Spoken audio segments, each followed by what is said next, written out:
જૂનાગઢના માણાવદરમાં 12 મે ખાંગા જેવી પરિસ્થિતિ। જૂનાગઢ સોમનાથ હાઈવે પર પાણી ભરાયા। વધાવી ગામના ખેતરો પાણીમાં ગરકાવ થયા છે।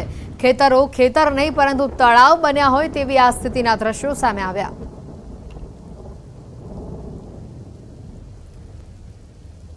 જૂનાગઢ શહેર તેમજ ગ્રામ્ય વિસ્તારોની અંદર ભારેથી અતિ ભારે વરસાદ છે તે વરસી રહ્યો છે। ખાસ કરીને વાત કરવામાં આવે તો જૂનાગઢ જિલ્લાના માણાવદર તાલુકામાં જાણે કે આબ ફાટી પડ્યું હોય તે પ્રકારની પરિસ્થિતિનું નિર્માણ થયું છે। દ્રશ્યો આપ જે જોઈ રહ્યા છો આ દ્રશ્યો છે જૂનાગઢ સોમનાથ બાયપાસ ઉપરના દ્રશ્યો છે કે જ્યાં ખાનપર અને વધાવી ગામ આવેલું છે। વધાવી ગામના ખેતરના અમે આપને દ્રશ્યો બતાવી રહ્યા છીએ।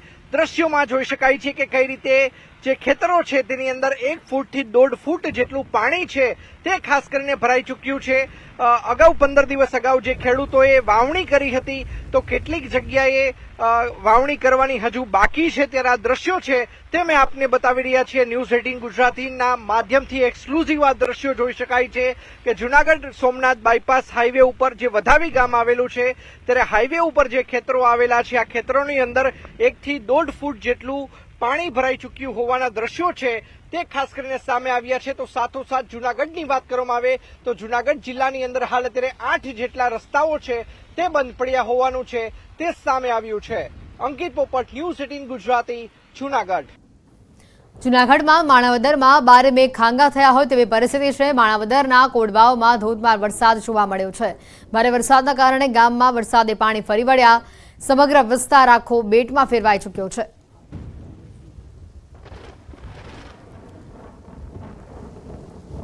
જૂનાગઢમાં વરસાદી માહોલ જામેલો જોવા મળી રહ્યો છે। આ વરસાદથી લોકોમાં ખુશી પણ છે તો બીજી તરફ આ વરસાદે મહાનગરપાલિકાની પોલ ખોલી નાખી છે। જૂનાગઢના હૃદય સમાન નરસિંહ મહેતા સરોવરમાં પાણી આવ્યું છે પરંતુ પાણી આવતાની સાથે જ બ્યુટિફિકેશનના કામ સામે સવાલો ઊભા થઈ રહ્યા છે। નરસિંહ મહેતા સરોવર 2 વર્ષ બાદ પ્રથમ વખત નવા નીર આવ્યા અને જેના લીધે શહેરના આજે વિસ્તારમાં પાણીની સમસ્યા હલ થઈ જશે તેની લોકોને ખુશી છે તો બીજી તરફ 60 કરોડના ખર્ચે ચાલતા સરોવરના કામ સામે આ વરસાદે અનેક સવાલો ઊભા કર્યા છે કેમ કે જે સિમેન્ટ કોન્ક્રીટના કામ ચાલતા હતા તે અનેક જગ્યાએ ધરાશાયી થઈ ગયા હોવાનું દ્રશ્યોમાં સામે આવ્યું છે। જૂનાગઢથી આ તસવીરો આવી રહી છે નરસિંહ મહેતા સરોવરની કે જેનું જૂનાગઢ શહેરની અંદર ગઈ મધ્યરાત્રિથી વરસાદે જે બેટિંગ કરતા ધમાકેદાર વરસાદ થયો છે ને સમગ્ર જિલ્લો જળબંબાકાર છે। હું જે હાલ જે આપને દ્રશ્યો બતાવી રહ્યો છું તે જૂનાગઢની મધ્યમાં આવેલા નરસિંહ મહેતા સરોવરના છે કે જ્યાં 70 કરોડથી વધુના ખર્ચે બ્યુટિફિકેશનની કામગીરી હાથ ધરવામાં આવી હતી પણ હાલ વરસાદને લઈને આપ જોઈ શકો છો કે જે રોડ બનાવવામાં આવ્યા છે જે પાળો બનાવવામાં આવ્યો છે એ એક નરસિંહ મહેતા બ્યુટિફિકેશનનો એક ભાગ છે તે પણ ઈકો છે અને ચાલુ વરસાદે પણ આપ જોઈ રહ્યા છો કે જે મજૂરો છે જે કર્મચારીઓ છે તે કામ કરી રહ્યા છે ત્યારે હાલ નરસિંહ મહેતા સરોવરની અંદર પાણી ભરાઈ ગયું છે। ત્યારે જે તંત્ર છે જે મનપાના પદાધિકારીઓ છે તેનું કહેવાનું છે કે વરસાદને લઈ અને કોઈ કામ રોકવું પડે પણ હાલ આ વરસાદને લઈ અને કામ જે તે રોકાઈ ગયું છે અને નરસિંહ મહેતા સરોવરની અંદર પણ 2 ફૂટથી વધારે પાણી આવી જતા જે બ્યુટિફિકેશનની વાત હતી 70 થી 80 કરોડ રૂપિયાના બ્યુટિફિકેશનની કામગીરી શરૂ હતી ત્યારે આ કામગીરી સામે પણ અનેક સવાલો ઊભા થઈ રહ્યા છે। અતુલ વ્યાસ, ન્યૂઝ 18 ગુજરાતી, જૂનાગઢ। જૂનાગઢના વંથલી ગામ ખાતે ન્યૂઝ 18 ગુજરાતીની ટીમ પહોંચી। ખેતરોના ખેતર જેમાં પાણીમાં ગરકાવ થઈ ગયેલા જોવા મળ્યા। વિસનાળાના પુલ પાસેના ખેતરો પાણીમાં ગરકાવ થયા। 6 ફૂટથી વધુ પાણી ખેતરોમાં ભરાયા છે। અંકિત પોપટ ફોનલાઈન પર સંવાદદાતા જોડાઈ ચૂક્યા છે। અંકિત, જૂનાગઢ આખું પાણી થઈ ચૂક્યું છે। જ્યાં જુઓ ત્યાં પાણી છે। ખેતરો આખા પાણીમાં ડૂબી ચૂક્યા છે। ખેડૂતો શું કહી રહ્યા છે, લોકોનું શું કહેવું છે? ચોક્કસ ખાસ કરીને વાત કરવામાં આવે તો જે રીતે ગઈકાલે મોડી રાતથી જૂનાગઢ શહેર તેમજ જૂનાગઢના ગ્રામ્ય પંથકોમાં વરસાદ વરસી રહ્યો છે। ભારેથી અતિ ભારે વરસાદ છે તે વરસ્યો છે ને તેના જ કારણે કેટલીક જગ્યાએ વરસાદ છે તે કાચા સોના સમાન ઉતર્યો છે તો બીજી તરફ વાત કરવામાં આવે તો કેટલાક તાલુકાની અંદર ખેતરોના ખેતર પાણીમાં છે તે ગરકાવ થઈ ચૂક્યા છે। હાલ અમે આપને જે દ્રશ્યો બતાવી રહ્યા છીએ આ દ્રશ્યો છે માણાવદર રિવરફ્રન્ટના દ્રશ્યો છે। સ્થાનિકો સાથે પણ વાતચીત કરવાનો પ્રયત્ન કરીશું। ભાઈ, શું કહેશો કે આ પ્રકારનો વરસાદ ગઈકાલે મોડી રાતથી જોવા મળી રહ્યો છે? રાત્રે 12 વાગ્યાથી અંદાજિત રાતનો વરસાદ ચાલુ હતો કન્ટિન્યુ। અત્યારે લગભગ 12 થી 14 ઇંચની આસપાસ વરસાદ હશે એવું અમારું માનવું છે। હજી પાકી માહિતી મળેલી નથી ને વરસાદ બહુ સારો થઈ ગયો છે। ખાસ કરીને અનેક ગામડાઓ છે જે સંપર્ક વિહોણા થઈ ચૂક્યા હોવાની પણ માહિતી મળી રહી છે. શું કહેશો આ વિશે? હા, એ વાત સાચી છે, કારણ કે આ બધો પાણીનો ફ્લો ઓલરેડી બધું ઘેડ વિસ્તારમાં જતો હોય છે. ને ત્યાં અત્યારે ઘેડ વિસ્તાર એક એવી વસ્તુ છે, જળબંબાકાર ઓલરેડી દર વર્ષે થાય જ છે, કારણ કે પાણી બધું ભાદર નદીમાંથી જતું હોય છે. જેમ ટૂંકમાં નદી છે એ પાણીને લેતું ન હોય, એટલે ઓવરફ્લો થઈને બધું ગામડા વિસ્તારમાં પાણી ફરી વળે. ખાસ કરીને રિવરફ્રન્ટ પાસે જે પાણી જોવા મળી રહ્યું છે, આ કયા ડેમનું પાણી છે તે આવતું હોય છે અને પાણીની સપાટી શું આનાથી પણ ઊંચી જોવા મળતી હોય છે?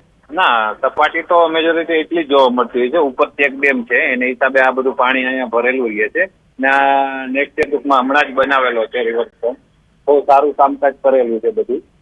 ને આ ઉપરવાસથી પાણી આવે છે, આ બધું છે ને ખારા ડેમમાં પાણી જાય છે. ચોક્કસ. તો આ જે પાણી છે તે ખારા ડેમમાં જાય છે. ખાસ કરીને વાત કરવામાં આવે તો જે રીતે ગઈકાલે મોડી રાત. બિલકુલ અંકિત, આભાર માહિતી બદલ. વધુ કેટલીક તસવીરો રાજકોટથી. ઉપલેટામાં ધોધમાર વરસાદ વરસી રહ્યો છે. ભારે વરસાદથી લાઠ ગામ બેટમાં ફેરવાઈ ચૂક્યું છે. 8 કલાકમાં 10 ઇંચ જેટલો વરસાદ અહીંયા વરસ્યો છે. લાઠ ગામમાં ચારે બાજુ પાણી જ પાણી જોવા મળી રહ્યું છે. લાઠ ગામથી ઉપલેટા તરફ જતા કોઝવે પાણીમાં ગરકાવ થયા છે. ખેતરો પણ વરસાદી પાણીથી તરબતર થઈ ગયા છે. કોઝવે પર પાણીનો ભારે પ્રવાહ વહેતો હોવાના કારણે વાહન વ્યવહાર પણ અહીંયા ખોરવાયો છે.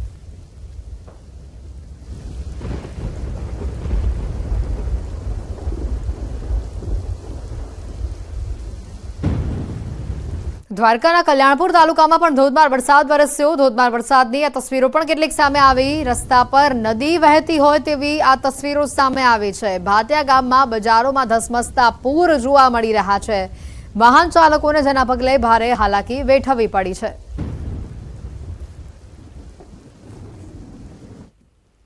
દ્વારકામાં જે રીતે વરસાદી માહોલ જોવા મળી રહ્યો છે, મુકુંદ અમારી સાથે સંવાદદાતા સીધા અહીંયા જોડાઈ ચૂક્યા છે, તેમની પાસે જઈશું અને વધુ માહિતી મેળવીશું. મુકુંદ, જે રીતે વરસાદી માહોલ ખાસ કરીને દ્વારકામાં જોવા મળી રહ્યું છે, પરિસ્થિતિ કેવી છે? કેટલા ઇંચ વરસાદ વરસ્યો છે?